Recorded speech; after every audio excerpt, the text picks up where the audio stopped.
Our philosophy is you keep the kids in one class. You don't mess with the integrity of that class, but the teacher gets to help the child who is struggling and gets to help the child who is brilliant and wants to move ahead. This, of course, can only happen if you have small classes and engaged teachers. I know it sounds like a simple idea, but that's when it happens. And we've had some tremendous results because of it.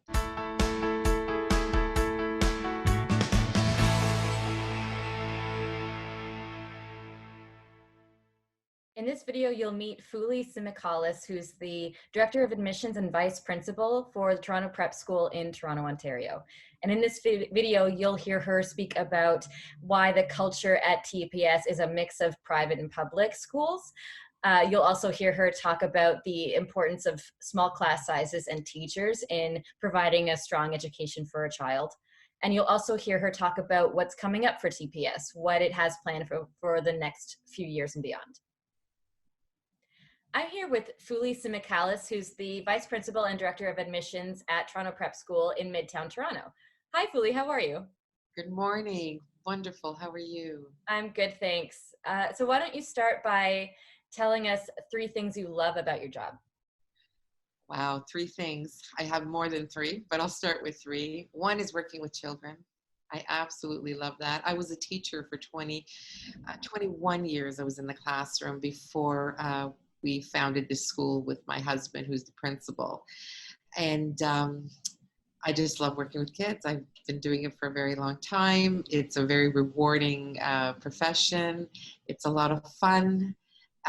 Kids bring so much energy in life. Every day is different for me.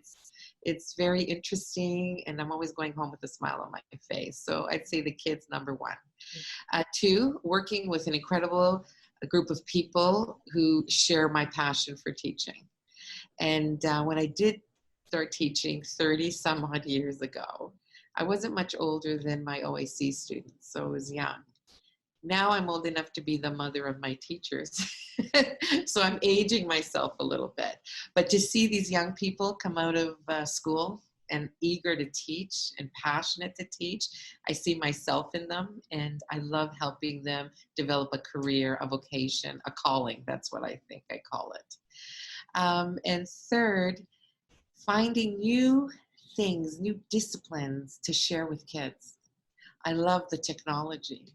I love the boosting of information that comes from everywhere now. I love that kids could be exposed to different disciplines. You know, when I went to university, you went to become a doctor, a lawyer, a teacher, a dentist.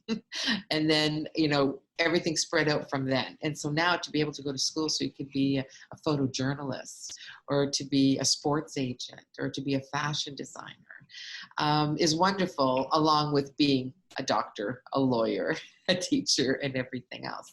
So when you take the whole world and put it together, it makes for a very rewarding career. And so when you started Toronto Prep School, what was the niche that you were trying to fill? What was the goal that you wanted to achieve by doing something completely on your own? So my husband and I were working at another private school. And after years of experience, we raised 2 children of our own, a son and daughter that went through the system as well. And we were teachers in the classroom, and we did administrative duties, and we had a big connection with the parents of the students we taught. There seemed to be this repeated need to have a school that catered and personalized the program to the kids.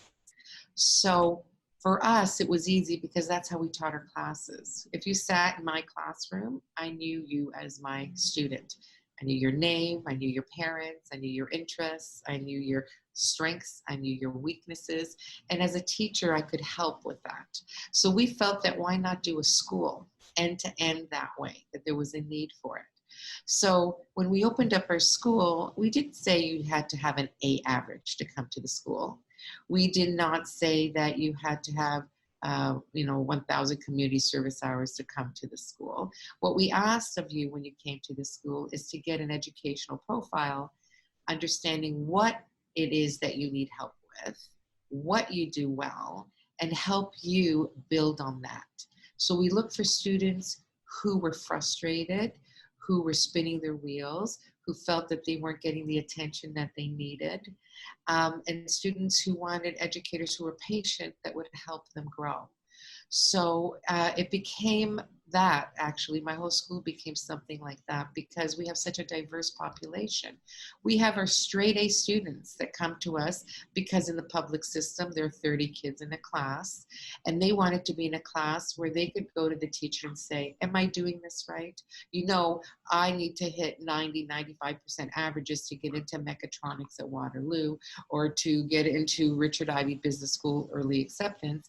And I have to know my stuff. I have to know my calculus and vectors. I have to know my biology. But how am I going to learn it when there's 30 kids in a class and I can't find a teacher to give me extra help? So we have that group of kids. Then we have a group of kids that come in who have no self-confidence or esteem because if they struggled with something, instead of sitting down and showing them, they were categorized as being a different group or class of learner, so they were sent to remedial. Well, that plays havoc with their personality. And our philosophy is you keep the kids in one class. You don't mess with the integrity of that class, but the teacher gets to help the child who is struggling and gets to help the child who is brilliant and wants to move ahead. This, of course, can only happen if you have small classes and engaged teachers. I know it sounds like a simple idea, but that's when it happens. And we've had some tremendous results because of it. So that's why when we started in 2009, we had 70 students, and now we're over 400 because parents appreciate the full time and care that we take with their kids. And how have you managed that amount of growth while keeping that specialized attention on each individual student and those class sizes that are really integral to your particular approach? Right. By keeping true to our mission, keeping true to our rules. We've always kept the classes at 16. That will not budge. We've had, for example, the turn away kids when we've been full, and parents would say, oh, just one more child, that makes it 17. Can you do that? And we're like, we can't do that because we've given our word to our parents and we've promised them, and we keep it at that. So the way we've done it is we wanted the school to grow. We wanted the cohorts to grow because it really enhanced our sports system. It really enhanced our clubs. It enhanced the charity work we did as a school. But we still wanted the intimacy of the classroom. So what we did was you just kept taking over more space. So if we could open up a class. So now we have over 42,000 square feet because we need that room to keep classes of 16 in place. And with a diverse student population, as you said, diverse in I guess academic ability or specifically marks, what kind of other diverse areas are represented in your student population? We have kids who come from all different backgrounds. So we have kids, we have some international students. Out of the 400, we have 8 international students because I like to meet them. I don't just simply have an agent bring me a crew of international students because I think I do the kids a disservice. I like to meet with them just the way I meet with the Canadian kids here. I'd like to get to know their personality. I'd like to know their interests. I'd like to see if I feel they'll fit into the school socially as well as academically. And I can't do that if I don't meet them. So that's why we use the same filtering mechanism that we use for Canadian kids, we use with the international students. But the ones, once they come here, they do very well and they really get immersed into the Canadian life and Canadian education system, which I believe is what the parents want when they send their kids far away from home, right? They want to pay for that experience. And then we have kids of different socioeconomic backgrounds. I mean, we do have our billionaires, we do have our millionaires, we do have our middle class, but we also have students here at the school whose parents are working 2 jobs to have them here, or they might have their own small business and they give up a vacation or don't buy an extra car, or we have parents here whose grandparents are paying for the tuition. But what's lovely is when they become part of the TPS family, you could not identify who's who because they're all equal when they come into the school. When they walk through the doors, they're going to get the equal treatment, equal service, equal attention because they're our kids and we take care of our kids. And is there any financial aid that's available at TPS? We do provide 2 scholarships a year, but we don't have anything else set up as any kind of financial aid or extra help in payment or anything like that. The 2 scholarships are awarded to 2 children a year that go from grade 7 to grade 12. Oh, wow. And what are the parameters around those scholarships? It deals with marks. It deals with economic background.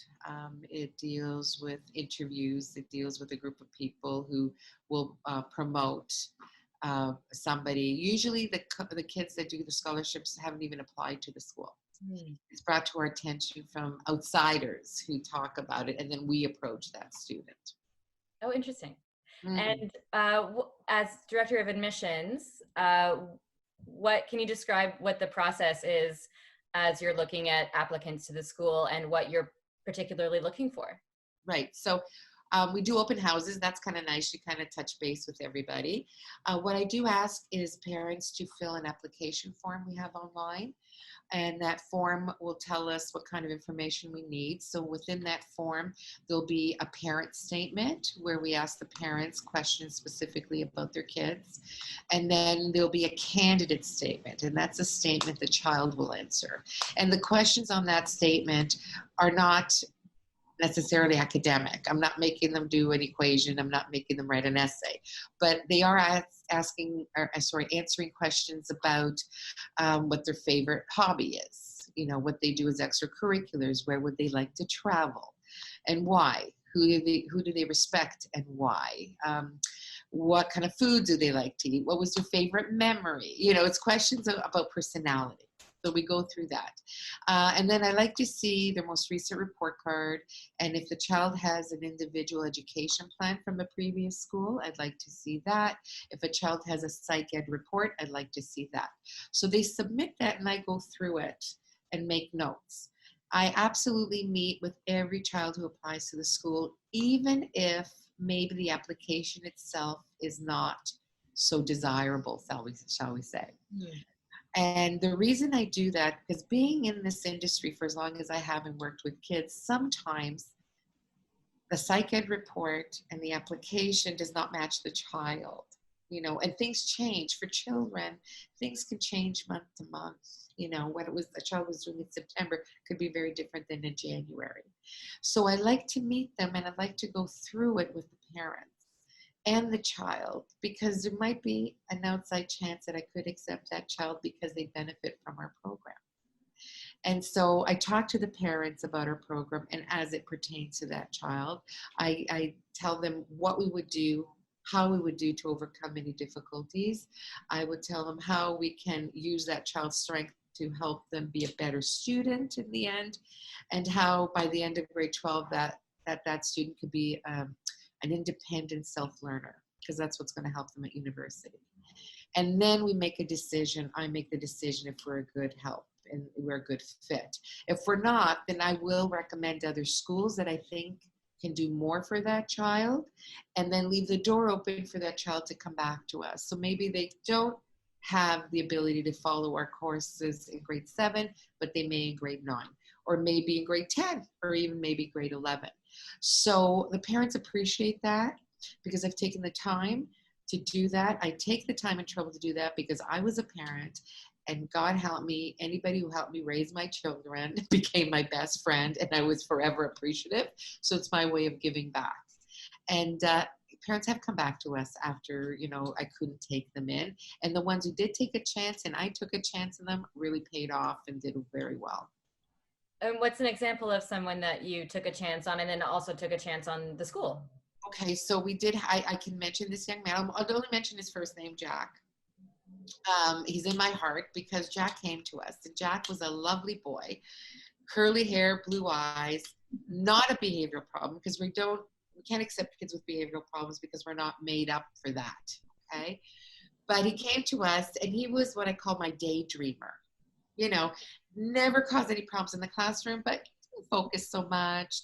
Couldn't put papers in a binder. Couldn't keep his notes straight on the laptop. Forgot what kind of homework he had to do. He needed a personal assistant, right? So at the end of grade 9, we retrack what the kids have done in that. And if we feel that we're not helping the kids enough, then we'll call the parents in and say, look, we've done everything for your child, A, B, C, D. We're not being effective. He needs something even smaller. He needs a personal assistant. He needs a tutor or whatever. It'll be good if you can maybe find somewhere else and then he can come back to us.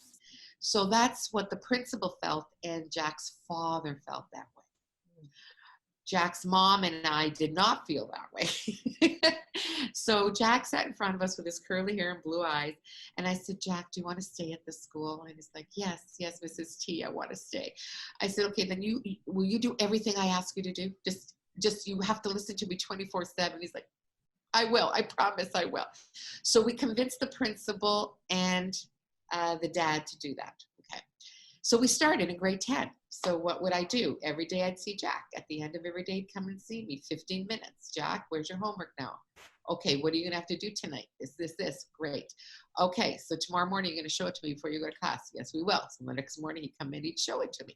Because he wanted to do it. He just couldn't organize himself. He gets sidetracked, with a movie, with a video game, with his tennis. He played tennis. He did taekwondo and all this.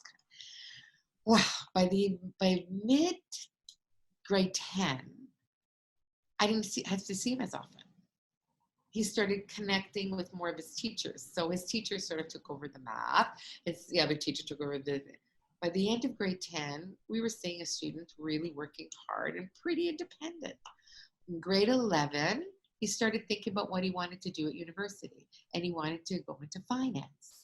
Well, he found out that you need advanced functions, calculus and vectors, and you need marks in the 90s if you want to get into a good school. Well, all of a sudden, this child, he decided he was going to stay at school and do all his homework. So I'd be closing up the school in the evening, and Jack would still be there at 7, 8 o'clock. He would come in the morning when I'm opening up the school. Jack would be at the door opening up. By the end of grade 12, he was voted valedictorian. He got into Richard Ivey Business School, Laurier Business, McGill Commerce, Queen's Commerce. He went out and checked out the universities. He decided he was going to go to Laurier Business because he liked that better, because he said the environment was very much like TPS. Graduated and got a job working for GMP Richardson. And then once he was there working really well, guess what? I got all these kids coming from parents who worked at GMP Richardson because Mr. Jack told everybody they went to high school at TPS and it saved his life. So in the end, I've got all these CEOs and their kids at the school. He's my beautiful success. The success story for Jack, because he had it in him, but he felt like he didn't. I don't know what happened at his previous school, but he acted the way the teachers expected him to act. And that's, a lot of times kids do that. They don't voice it, but you can see their self-esteem is not good. And so they're not going to try, because you know what? If they don't try and fail, it's okay. But if they do try and fail, that means they're not smart. And that's a hard pill to swallow, right? So we got to keep that going, that self-esteem and that confidence. And do you remember, as you were assessing Jack before he came to the school, do you remember what it was about him that made you want to accept him into the school? Because I'm assuming that his previous track record isn't. His marks were, he ended up going. Yeah, his marks were satisfactory. His report card was, and remember in elementary school, sometimes they didn't even do proper assessments, right? They'll put S or needs improvement. They won't even give you a mark, certain schools. And this is what Jack had. But when I was speaking to him, based on the candidate statement I made him fill out, and we started talking about different things like sport, and we were talking about different businesses and investments, and he was telling me the places he wanted to visit. I could tell he was a bright boy. I could tell he was aware. I could tell that he just didn't have the structure. Sometimes the kids are, there's sometimes a disservice done to kids who are naturally bright coming up in the elementary system, because some kids at elementary level can sit in the class, listen to the teacher, play, do things, and do it quite naturally and do well because they're audio learners and they've never had to study. But then when you get into the older grades, that catches up to you.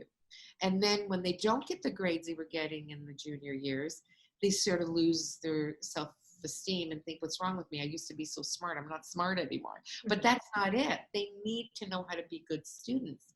So a big part of our program when kids come in, whether you're a 99% student or a 69% student, you're going to get a learning strategies class with us. And you're going to get lessons in how to be a good organized student with those executive functioning skills.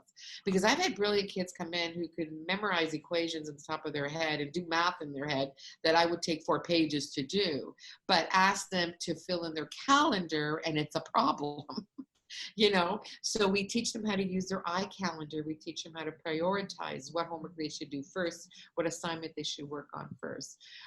We teach them how to write an essay, how to research a paper, how to take notes off the board, how to take notes out of a textbook, how to study, how to do a review sheet, how to write different types of tests. How do you write a multiple choice test versus fill in the blank versus a long answer test?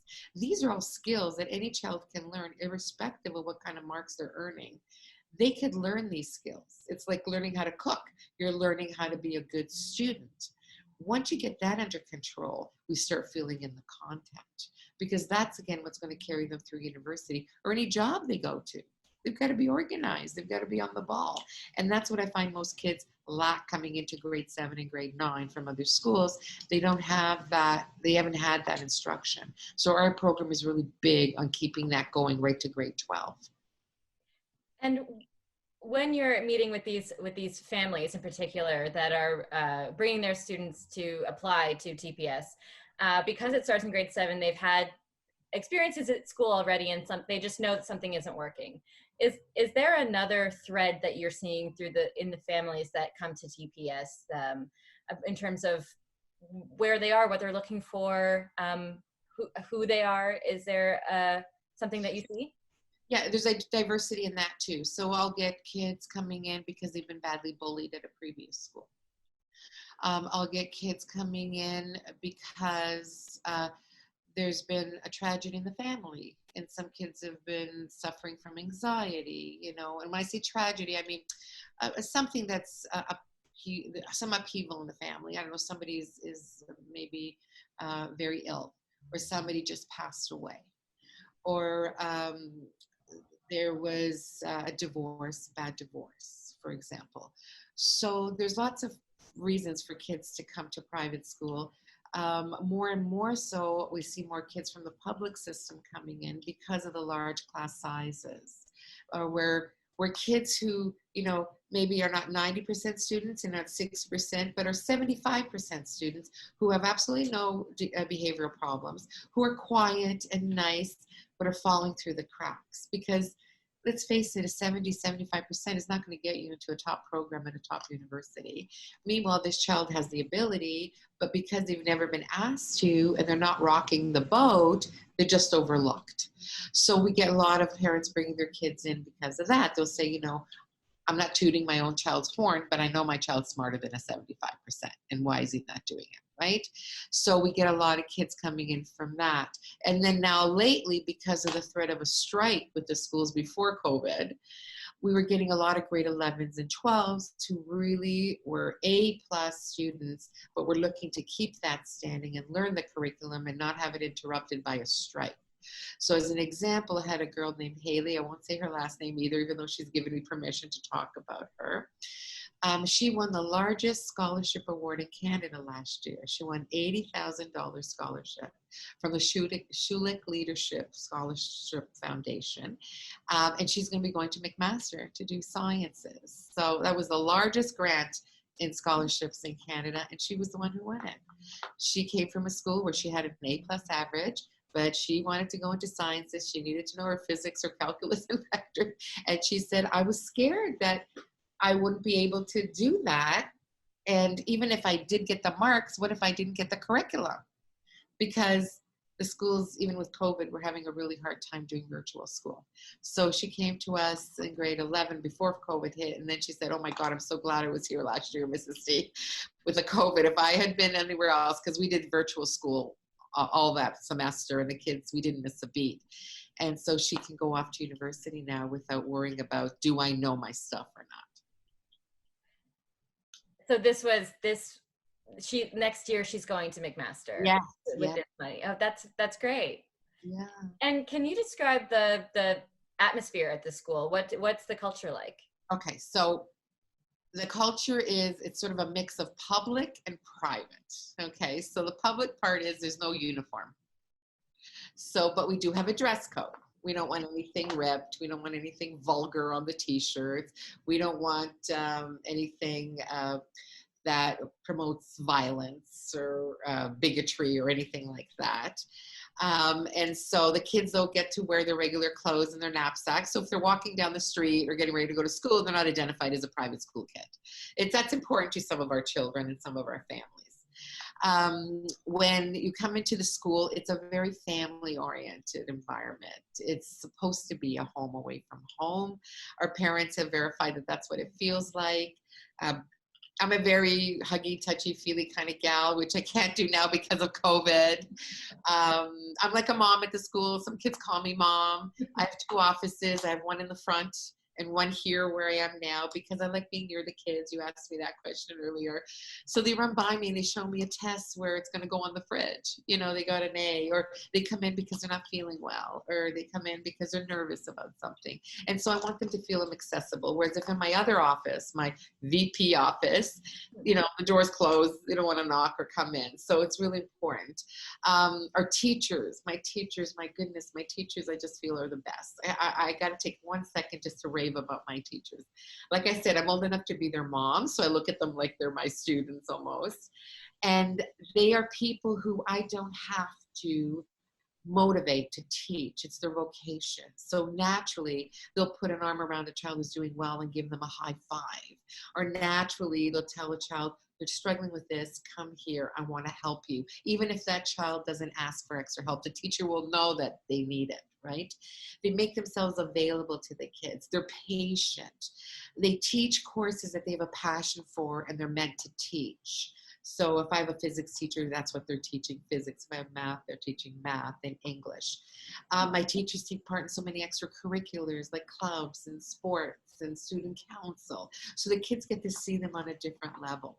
So I never want to have a school where there's a child who's afraid to approach an adult at the school. It's just as simple as that. Now, do we have discipline? Yes. Do we have direction? Do we have structure? Absolutely. There's a time to discipline a child and a time to pat a child on the back. So it's very much like home, the way the parents would treat the kids, where you are allowed to do certain behavior, not allowed to do other. And the punishment always fits the crime. And I believe when students think that you're fair and that you're doing your best and your hardest to improve them as students, they will respond accordingly. They'll be very appreciative and they're very willing to do what you ask them to do. So we rarely have disciplinary problems here because of the feeling of the school, of the family, and the respect. Everybody respects. We respect their surroundings. So our classrooms and our desks, the kids call it very college-like. You know, we had special desks made up where 2 kids can sit with their books. There's only 16 in a class. There's only 8 desks in the class. Everybody gets a MacBook Pro who registers for the school. So the kids all have MacBooks that they use. There's lockers. They move in and out of the lockers. So a lot of them tell me they feel like they're already in college, which makes for a really nice, smooth transition to university. And how are parent communications handled? Are there protocols, or if there's an issue between a parent and the school for some reason, how is that addressed? Open door policy. So the teachers and the parents speak to each other quite often. Usually it's email because the parents prefer that as well. A phone call is absolutely acceptable. A parent can reach out to me at any time. We always look up and investigate what is the issue and how we can help. The whole idea, everything we do and everything we investigate, and even when I'm doing admissions, when I'm asking the questions, 1,000 questions to the parents and everything else, it's because we want to be inclusive versus exclusive. You know, you go to sometimes to some schools and they ask you a lot of questions and say, oh, we can't accept you because you don't have this, or your child didn't do that, or they can't do this or that. For us, it's like, how can we include this child? This child's going to bring something to our wonderful community at this school. And so I go through with a fine-tooth comb to see how I could keep that child and come up with a program for that child. Now, if we cannot, after trying a million things, we cannot, then I'll recommend them somewhere else. Same thing with a parent who comes in, if something's gone wrong. We're not looking to see who's right, who's wrong, who to blame. We're always looking for the next steps, how to improve.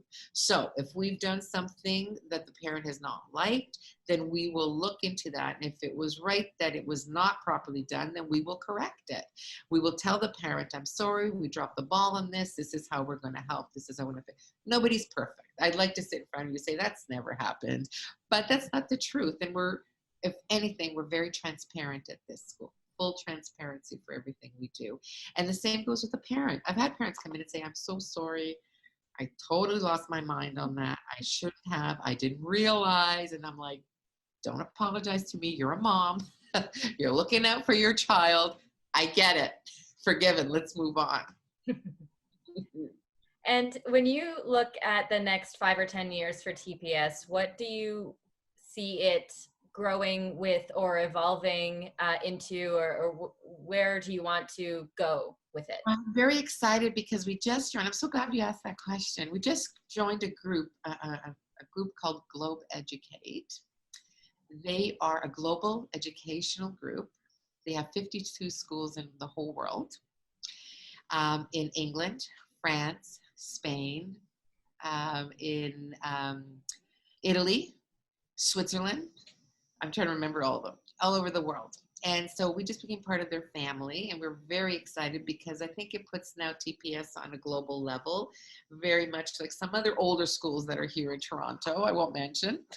But what that allows us to do is coordinate and meet with educators all over the world to do symposiums for our teachers in math, science, English, and now with COVID happening, you could see how many medical professionals are doing that right now. But then it works for our students as well. So we are going to be part of the World Wildlife Fund, where we are trying to make our school an designated as an eco school. We do quite a bit of things that they like us to do. We just have to tweak a couple more things.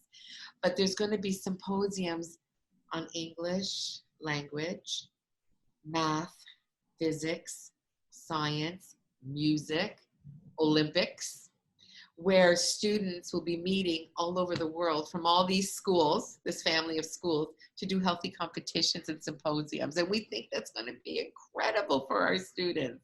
I'm so excited. I'm excited for the professional development of our teachers that they're going to get just for that. So that happened in March before COVID. So we had this big plan to break it open, and we had set up this theater, music, symposium our kids were going to go to, and then COVID happened.